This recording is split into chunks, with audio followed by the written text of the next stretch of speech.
Hello, creative minds. Welcome back to Easysewing with Taic. If you love creating unique fashion pieces, then you're in the right place. Today, I'll be showing you how to cut and sew this stylish A-line button-down shirt dress with ruffles. So whether you're just starting your sewing journey or you're already a pro, I've got you covered.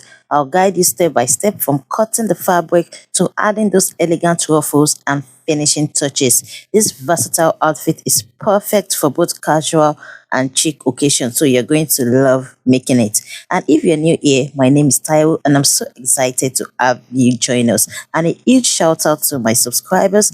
Thank you for your constant support. Thank you for always watching. I appreciate you all so much. Now grab your sewing tools and let's get started.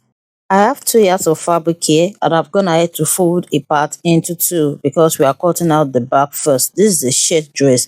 The back does not have a zipper or a button or anything. The back is on fold. Alright, that is why I have this fabric on fold here and we are cutting out the back first. Off camera, I've gone ahead to roll out all my vertical lines. Right there is the start point. That is where all my measurement is starting from, followed by the chest line. The formula to get that will be showing on your screen, and the half length, which doubles as the waistline also, followed by the hip line, the shoulder to the hip line, and finally we have the length. As you can see at the hem of this shirt dress, there's a ruffle, so you want to take note of the length of that ruffles and subtract it from your shirt dress length. For example, if you want your shirt dress to be 40 inches and you want the length of the ruffles to be 10 inches, so it means the full length you would have here would be 30 inches. Also, do not forget to add the hemming allowance. 1 to 2 inches is fine. Moving on to the horizontal measurement. On the start point length that way, I went ahead to input the shoulder measurement divided by 2. The shoulder measurement I'm working with is 16 inches. 16 divided by 2 is 8 inches. And I went ahead to repeat that same measurement on the chest line, the same 8 inches of the chest line, after which I connected it with a ruler to make a straight line this way. Then on that same chest line, I went ahead to input the bust measurement divided by 4. Afterwards, I went ahead to add 1 inch for ease because I do not want this shirt dress to be fitted. So you can add either half inch or 1 inch for your ease. Afterwards, I went ahead to add 1.5 inch sewing allowance. Then on the half length line, I went ahead to input the waist measurement divided by 4, the same 1 inch for ease, and the 1.5 inches sewing allowance. On the hip line also, I went ahead to input the hip measurement divided by 4, I added 1 inch for ease and 1.5 inch for the sewing allowance. Now at the hem, you can either have the same measurement that you have on the hip line or add 1 inch to that measurement and extend it out this way so as to have like a mini A shape, okay? So the choice is yours. You can either make it straight this way or have it slanted. And you can see that I've connected the bust to the waist and to the hip. Moving on to making the armhole. From the start point, that will come down by 1 inch for the shoulder slope, and whatever you have there, divide it into 2. In my case, I have 8 inches. I divided into 2 to have 4. Then from that point, you just want to connect it to the bust measurement, not the allowance, to the bust measurement this way to get the armhole curve for the back.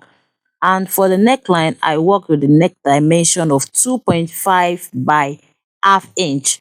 Remember that this shirt dress has a bishop collar, has a turtleneck, and you do not want the neckline to be wide at all. So the neck dimension I worked with is 2.5 by half inch. Afterwards, I connected it this way for the shoulder slope.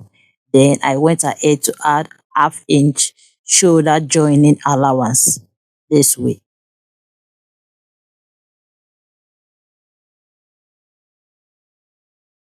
The back block of this shirt dress is now ready. To cut out the front, go ahead and fold another fabric into 2.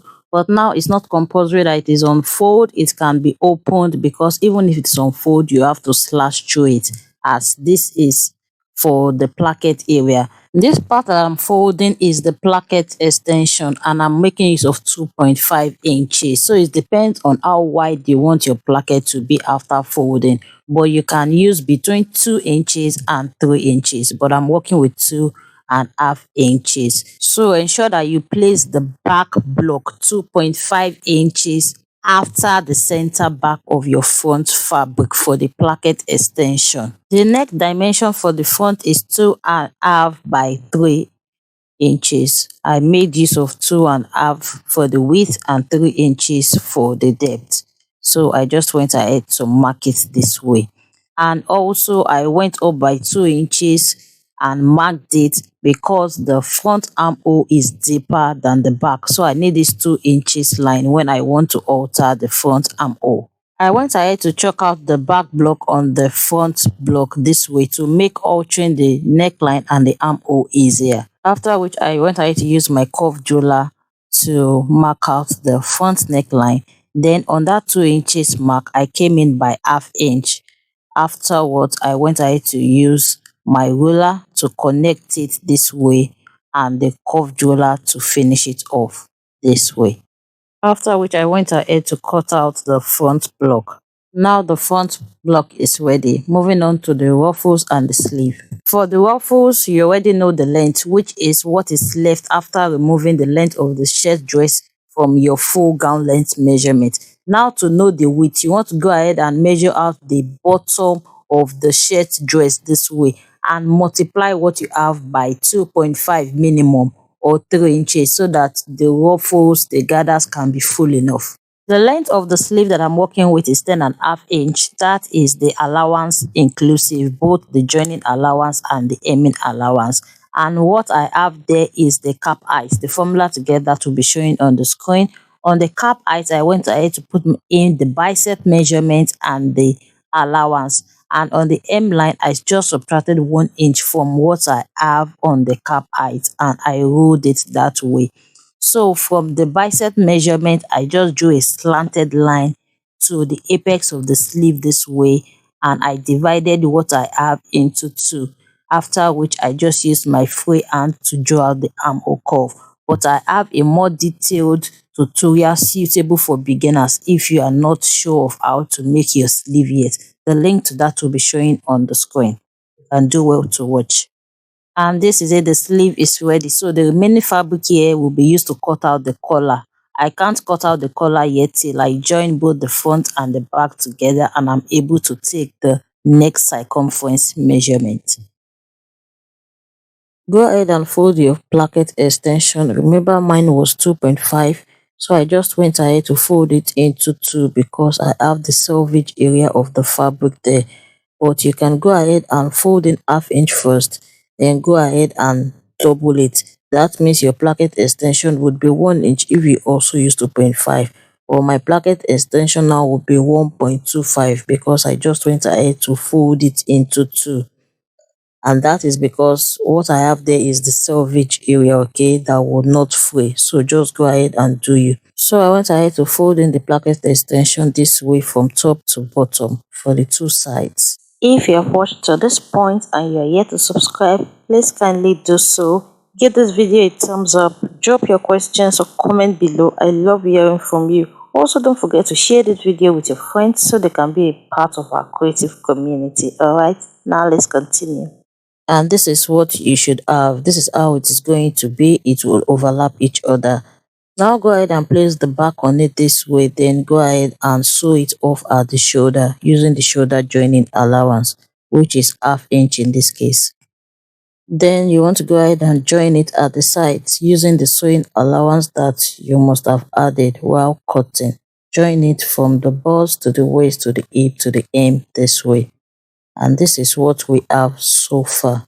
Moving on to the collar, just go ahead and measure what you have at the neckline this way because we need this neckline circumference to cut out the collar.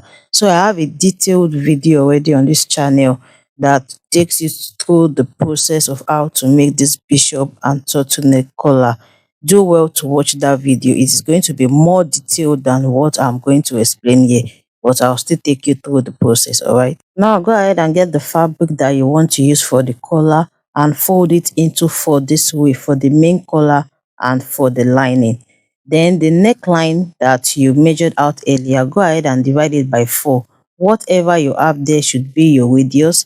Then from the center this way, just as if you are cutting out your flare, just go ahead and measure out the circumference or the result after dividing the neckline by 4 rounds this way. Then go ahead and measure the height of the collar, adding the sewing allowance. I usually use half inch to join the collar to the dress, then quarter of an inch to join the collar together.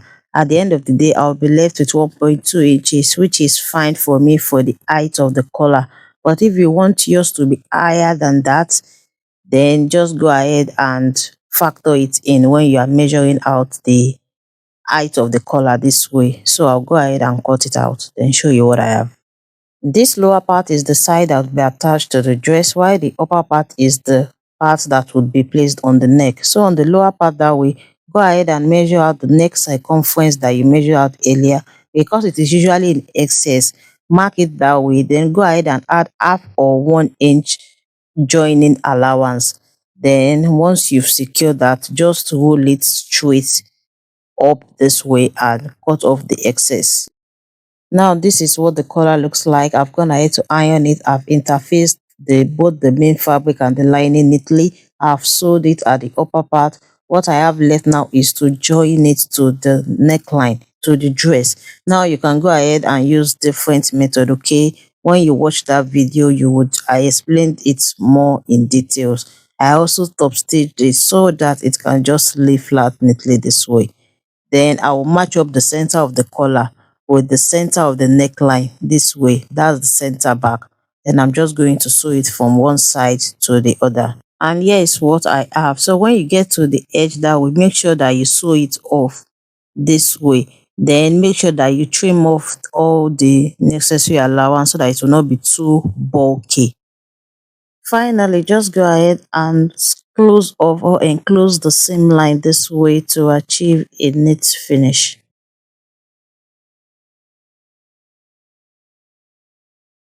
Moving over to the ruffles, I've gone ahead to fold it at the upper part and at the lower part, and I've started making my gathers manually. So just run a loose stitch this way, then make sure that you pick one of the ropes and you start drawing it to form the gathers. Now when you draw it a bit, go to the other end and pick up the alternate rope, please. That is, if the rope you picked up was from the lower part, make sure that when you move to the other side, it is coming from the upper part. Because if you pull it in the same direction, the thread, not rope rather, is just going to pull off. Okay, so just go ahead and make your gathers this way, or you can use your gathers foot as well. That works fine. But if you are doing this manual gathers, I would also recommend that you do it in bits, especially if it's for a long fabric, so that even peradventure the thread gets to cut, you are sure that it's not going to jeopardize all the other ones that you must have gathered. Like this, my long fabric, I sectioned it into 4 parts to make it easier and to be sure that even if a part gets to cut while I was pulling it, then it's not going to jeopardize the rest. At this point, go ahead and fold the hem line neatly this way so that the ruffles can be placed on it. So you just want to come up by 1.5 inch, then go ahead and place the ruffles this way, the already gathered fabric, and sew on it. So you can just sew directly on the line that you've gathered. All right, so while sewing, you can adjust the gathers and make it more tighter and more fuller depending on the quantity of fabric and how loose the gathers that you did manually was. Just go ahead and section it. Make sure that you fill it up and it is evenly distributed along the hemline of the shirt dress, so it can come out beautiful. Don't forget to put on the notification bell to stay updated on more sewing tutorials. You can also share this video with your friends who love DIY sewing projects like this, and leave your questions in the comments below. And this is what I have after attaching the ruffles. It came out so nice. This is it from one end to the other end. Moving on, go ahead and attach the sleeve by matching up the center of the sleeve with the shoulder line this way. Then sew it from one end to the other.